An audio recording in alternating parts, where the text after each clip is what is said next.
जी बैठ के नहीं बोलती अच्छा। परम आदरणीय प्रोफेसर ऋषभदेव शर्मा जी, मैं किधर से आदरणीय हो गया?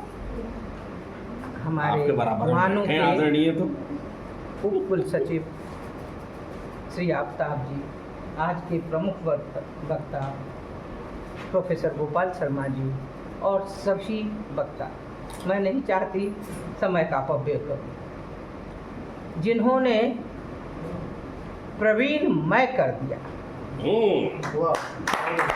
ये प्रवीण महता कहाँ से आई?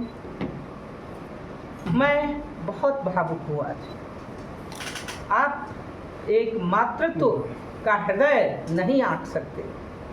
प्रवीण को मैं साहित्यिक बेटा कहती हूँ, और आज एक माँ के लिए इससे बड़ा दिन नहीं हो सकता जब उसके बेटे की तारीफ में इतनी सारी बातें, इतनी सारी तालियां, इतने सारे विभिन्न पक्षों का एकत्रीकरण, अंतर्राष्ट्रीय गोष्ठी हो गई। अंतर्राष्ट्रीय गोष्ठी के अंतर्गत व्यक्तित्व के एक एक अंग को एक एक अंतर्राष्ट्रीय शब्दों के प्राग से जुड़े महाप्रवाह में बहाया गया, और इसके कर्ता धर्ता प्रोफेसर ऋषभदेव शर्मा, जिन्होंने ऐसी रचना रची कि किसी को कानों कान खबर नहीं हुआ कि क्या हो रहा है और क्या नहीं हो रहा है, और मुझे महासागर में उबचुब होने छोड़ दिया।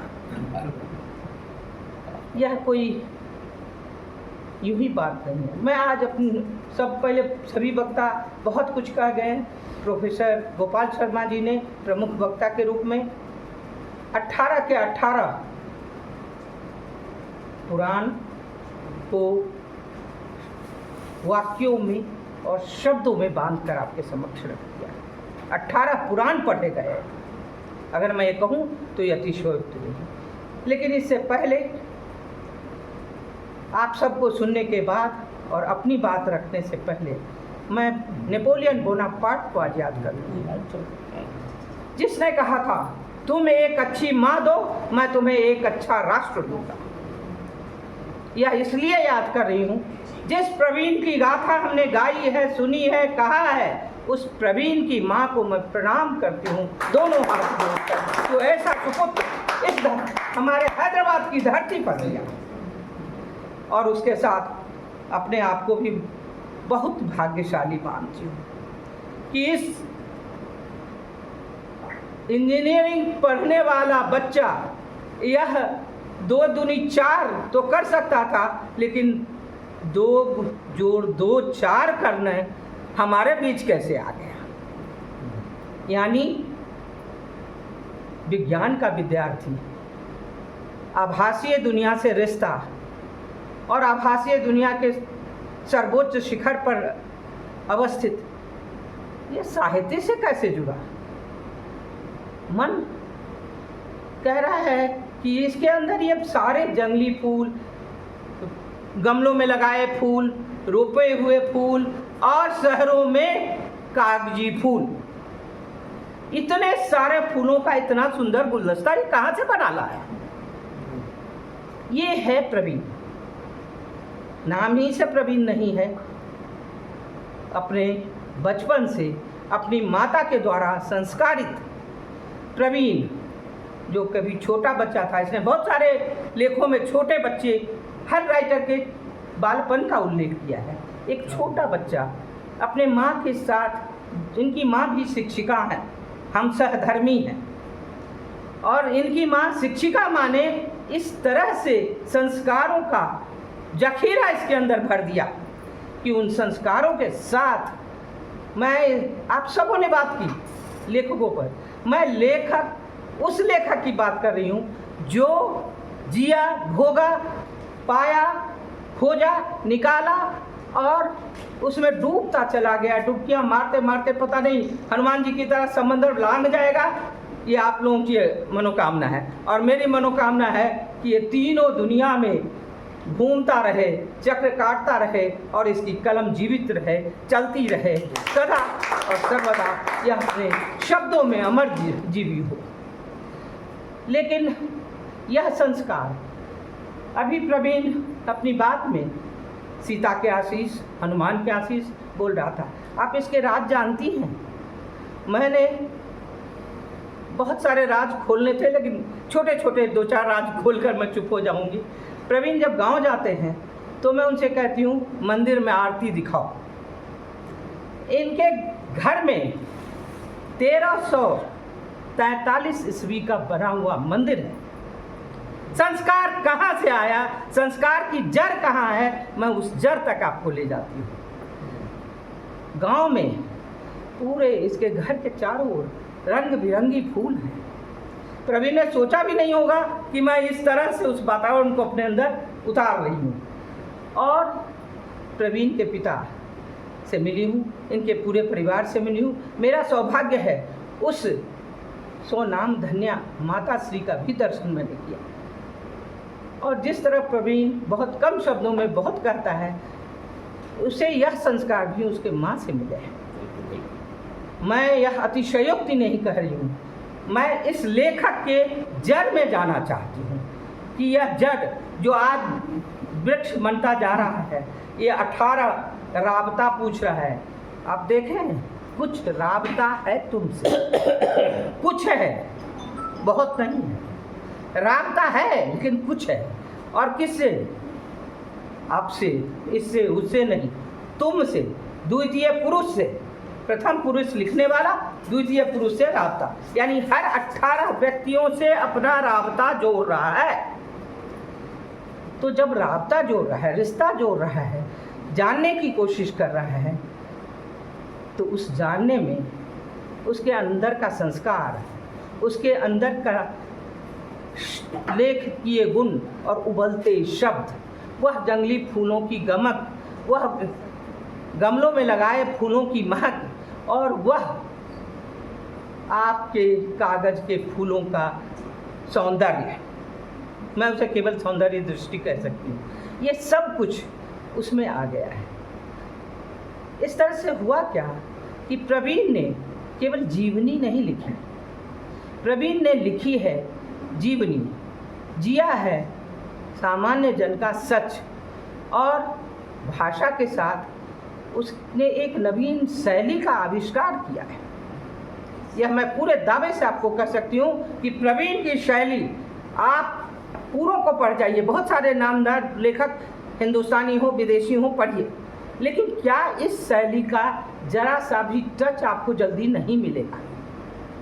मैं पढ़ती रहती हूँ, लिखा भी है, काफ़ी कुछ लिखा है, लेकिन प्रवीण की शैली में एक अनोखापन है जो इन 18 लोगों के, कालजयी लोगों के शिखर, साहित्य के शिखर पुरुष को और भी उत्तुंग श्रृंग की ओर ले जाता है।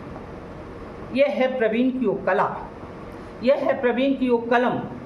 ये कलम और ये शब्द, दिमाग, हृदय और शब्द, तीनों का जो त्रिकोण है, यह त्रिकोण के बीच में आम पाठक खड़ा है। प्रवीण अपनी बात बड़े बड़े सूक्ति वाक्यों में नहीं कहता है, प्रवीण अपनी बात बड़े फैलाव के साथ नहीं कहता है, प्रवीण अपनी बात संतुलित, संक्षिप्त, सारयुक्त और गंभीर भाषा में करता है। प्रवीण के अंदर एक ऐसा लेखक है जो गंभीरता से तह तक जाकर फिर जन सामान्य के लिए बड़े खूबसूरत सा, अनमोल सा मोती ले आता है। अब इसके उदाहरण देखिए। गोपाल सिंह नेपाली पर मेरा भी एक ऐसे है जिनको मैंने जाना, बाबा वैद्यनाथ, हम लोग वैद्यनाथ कहते हैं, जे मैथिल में बढ़िया निकले छथि, दिनक बलचनवा पर प्रसिद्ध है मैथिली भाषा, आ उन्हें भिखारी ठाकुर। तो राउर ऐसा कोनो बतिया नहीं खे जे हम नहीं खे जाना।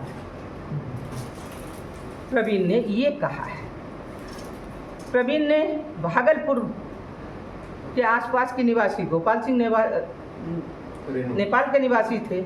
मैंने ये बात नहीं जाना, मैं जानती थी कि गोपाल सिंह नेपाली का संबंध नेपाल से है, वहाँ उनके पूर्वज रहते थे, सब मैंने लिखा है। लेकिन प्रवीण ने एक अजीब सी बात उसमें डाली। मैंने बड़े चाव से उनको पढ़ा। मैंने देखा कि काठमांडू के पशुपतिनाथ मंदिर से सीधे नेपाली का संबंध था। यह बात मैं इसलिए आपके सामने रख रही हूँ कि नेपाली, एक तो मैथिली और नेपाली दोनों बड़े निकटतम संबंधी हैं और दोनों एक दूसरे से गुफे हुए हैं। नेपाल में रामरो शब्द प्रयुक्त होता है और हमारे पास इस तरह की मैथिली में बहुत सारे शब्द हैं, लेकिन ये जो नेपाल के उनकी पैदाइश थी, उनका जो संस्कार था, उनके जो वातावरण थे, उस वातावरण को सब कुछ देख लेते हैं। बहुत अच्छा लेखन है, बहुत सारी चीज़ें उन पर कही गई, बहुत पेपर पढ़ा गया, लेकिन क्या उस संस्कार का बीज मंत्र वो भूल सके? नहीं भूल। एक और उदाहरण, मैंने अरुण कमल जी की भूमिका पढ़ते हुए वहाँ देखा कि उन्होंने लिखा है कि परवीन शाकिर जो शायरा थी, उनका संबंध बिहार से था। हमने पाकिस्तानी शायरा के रूप में ही उन्हें सुना था और ये पढ़ते हुए मुझे याद आया कि नवीन अनिरुद्ध जगन्नाथ के सुपुत्र नवीन जगन्नाथ को जब होश आया तो खोजते हुए बिहार में छपरा ज़िले में उस गांव में गए और उन्हें कोई यह कहने वाला नहीं हुआ कि उनके पूर्वज का घर कौन सा था। ये मैंने मॉरिशस में सुना। और नवीन जगन्नाथ की वो छटपटाहट, वो बेचैनी, जिसे बिहार के लोग बहुत हल्के लिए, लेकिन बाद में एक बूढ़ा सा आदमी निकला और जो कोशिश किया और ढूंढ के दिया। तो क्या प्रवीण शाकिर में ये छटपटाहट नहीं होगी? मैंने वहाँ देखा, फिजी की एक महिला से मेरी मुलाकात हुई जिसको कुछ नहीं मालूम कि हिंदुस्तान कहाँ है, जिसको ये भी नहीं मालूम कि बिहार कहाँ है। हमारे साथ हम जब गए थे तो टूर्नामेंट में वो हमारे साथ घूम रही थी। हमारे बस में आ गई वो महिला, नाटी सी थी और उसके साथ एक और बच्ची थी। उसने, हम सब पूरे उत्तर भारतीय लोग थे, उसने अंदर आकर कुछ लोग हंसने लगे क्योंकि शॉर्ट वगैरह पहन रखी थी, मतलब अंग्रेजी पोशाक में आबद्ध थी। तो उसने जोर से डांटते हुए कहा, सुरेश शुक्ल थे हमारे साथ, वही हंसे थे, तो उनको बड़ी जोर से उसने डांटा, कहा क्या बोलत है, हम हिंदुस्तानी है। देखिए, उसको हिंदुस्तानी सीधी नहीं आती थी।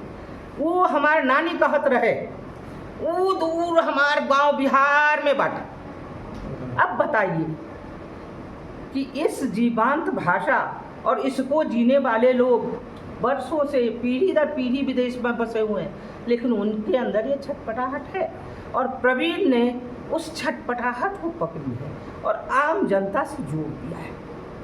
मैं बहुत पूरा नहीं पढ़ पाई हूँ, जिस दिन पूरा पढ़ूंगी उसी दिन इस पर लिखूंगी। लिखना तो लिखना है, विस्तार से लिखना। एक और नाम, हमने नागार्जुन जी को देखा है। नागार्जुन बनने के बाद हमने बाबा के रूप में या बैद्यनाथ के रूप में नहीं देखा उन्हें। नागार्जुन बनने के बाद तो मैं यहाँ इससे पहले एक बात कह देना चाहूँगी, प्रवीण नाम का जो लेखक है वो साहित्य में फैले हुए किसी वाद से प्रभावित नहीं है।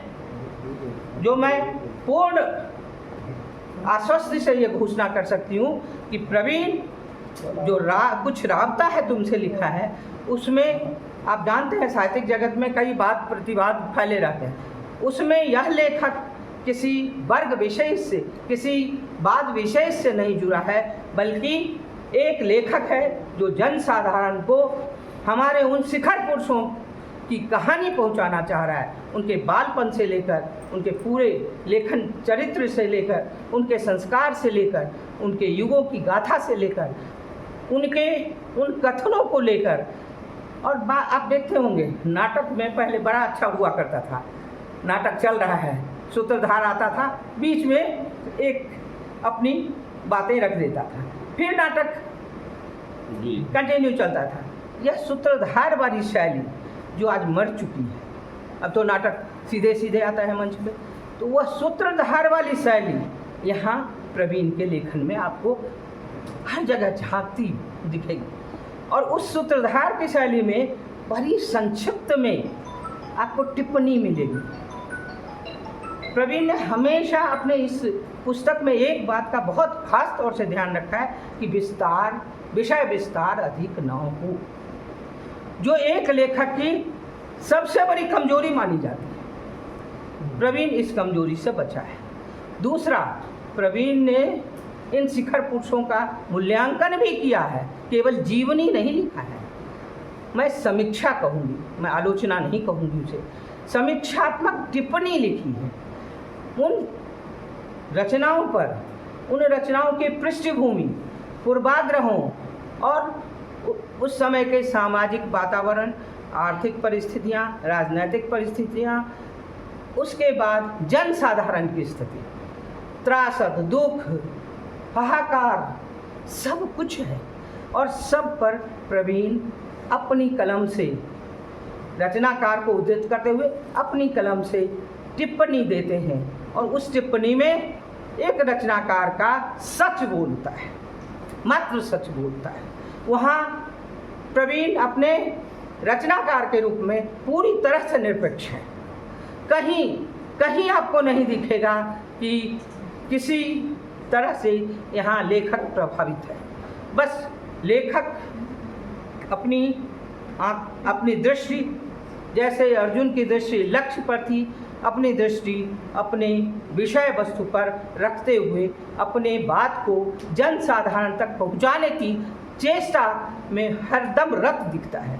और इसके लिए महासागर में डुबकियाँ मार मार के बड़े सुंदर सुंदर मोती चुन चुन के आपके सामने लाता है। ऐसे कई सारे समय और उस काल के, उस विषय समसामयिक चीज़ों को उभार कर लाता है। अभी चर्चा करते हुए बाबा के लिए बोल रहे थे पकड़ौआ विवाह, जो केवल बिहार में होता है, और जिसके लिए कोई दिन तारीख नहीं देखी जाती, जिसके लिए कोई विवाह आना, लड़की वाले आना, लड़के वाले जाना, कुछ नहीं। कोई बारात में लड़का आया, अच्छा है, पकड़ो, शादी कर। यह केवल प्रथा बिहार में है, आप माने या नहीं माने। और बाकी कहीं है उतना, वहाँ तो दावे से पहले आएगा ससुर, नाराज होगा, गुस्से में आएगा, नहीं रखूँगा, भगाओ, फिर धीरे से आएगा लड़का को लड़की वाले रख लेंगे घर में, फिर बाप आएगा धीरे से बुला के ले जाएगा, चलो अब करिए लिए, तब कहाँ भगा लेंगे, तब बहू को स्वीकार किया जाता है। ये पकड़ौआ विवाह एक अजीब सा स्वयंवर का प्रतिरूप है। इसमें पुरुष को स्वयंवर के लिए चुना जाता है, महिलाएं नहीं चुनी जाती हैं। ये बहुत खास विधा है। और दूसरा एक और विधा है, नागार्जुन जी ने उसकी चर्चा नहीं की है, सौराठ सभा में विवाह, जो मैंने लिखा है कहानी में, मेरे कहानी में उद्धृत है। वो सौराठ विवाह क्या है? जिन ब्राह्मणों का विवाह नहीं होता था, सब ब्राह्मण तो शास्त्रज्ञ नहीं होते थे, पंडित नहीं होते थे, तो जिनका विवाह नहीं होता था, हमारे मधुबनी जिला से 8 कोस उत्तर सौराठ जगह है, वहाँ महासभा लगती है अक्षय तृतीया के दिन, और एक पीपल का वृक्ष है। अगर 1.25 लाख ब्राह्मण उसमें जमा हो गए तो पीपल के पत्ते मौला जाते हैं, ये कहावत है और ये सच है। और दूसरा उसमें एक और सच क्या है कि वहाँ लड़की वाले बैठ जाएंगे, अपना पोटली, नाश्ता पानी, चूरा दही बड़ा मशहूर है, मिथिला के ब्राह्मणों का प्रिय भोजन है, और लड़की वाले बैठ जाएंगे। जिस लड़के की विवाह नहीं हो रहा है, वो लड़की वालों का जाएगा, लड़की पसंद आएगी, वो बातचीत करते हैं, बातचीत को एक अलग शब्द से प्रयुक्त किया जाता है मैथिली में।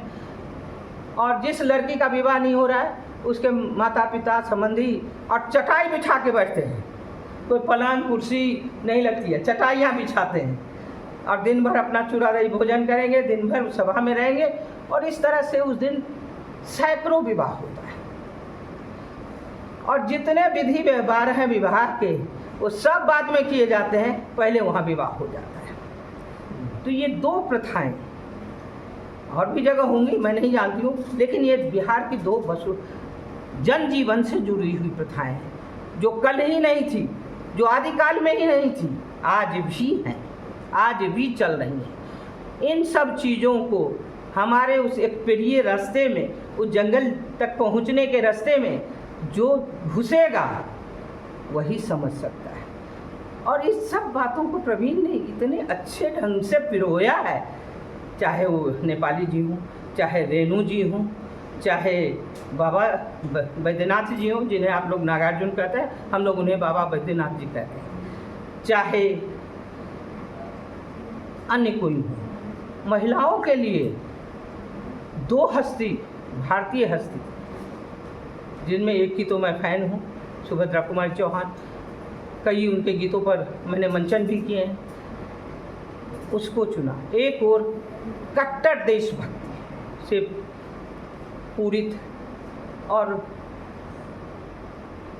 घनघोर बेड़ियों के अंधेरों के बीच एक अलख जगाने वाली स्त्री सुभद्रा कुमारी चौहान, और दूसरी मधुर मधुर मेरे दीपक जल प्रीतम का पथ आलोकित कर महादेवी। और ये दोनों अपने अपनी जगहों पर अति सशक्त महिलाएं हैं। और आज महिला लेखन के नक्षत्र के रूप में अगर मैं ध्रुव तारा कहूँ तो गलत नहीं होगा, ध्रुव तारा के रूप में भाषित थी। उनके दो लड़कियों को, दो बालिकाओं की कहानी जहाँ से शुरू होती है उस माध्यम, क्योंकि दोनों आसपास ही रहती थी, बहुत दूर नहीं रहती थी दोनों।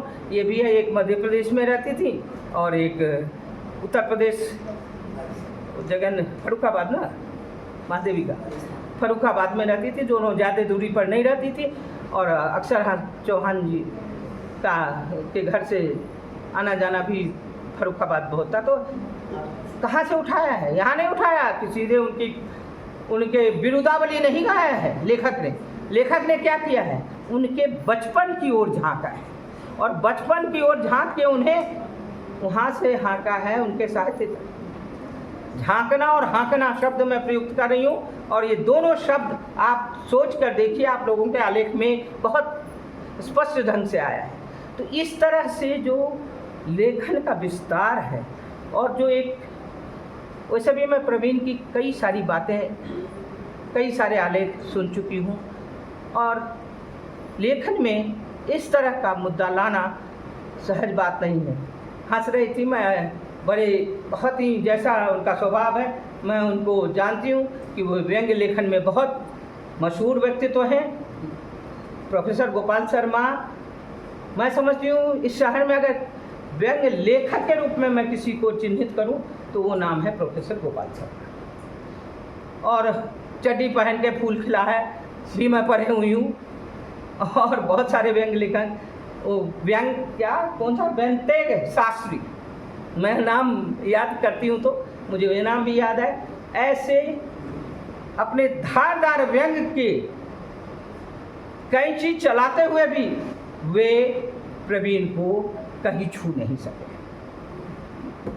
बल्कि उसके लिए जो शब्दावली इन्होंने प्रयोग किया है वह शब्दावली प्रवीण के लिए एक आशीष है। बिल्कुल बिल्कुल, बहुत बड़ा।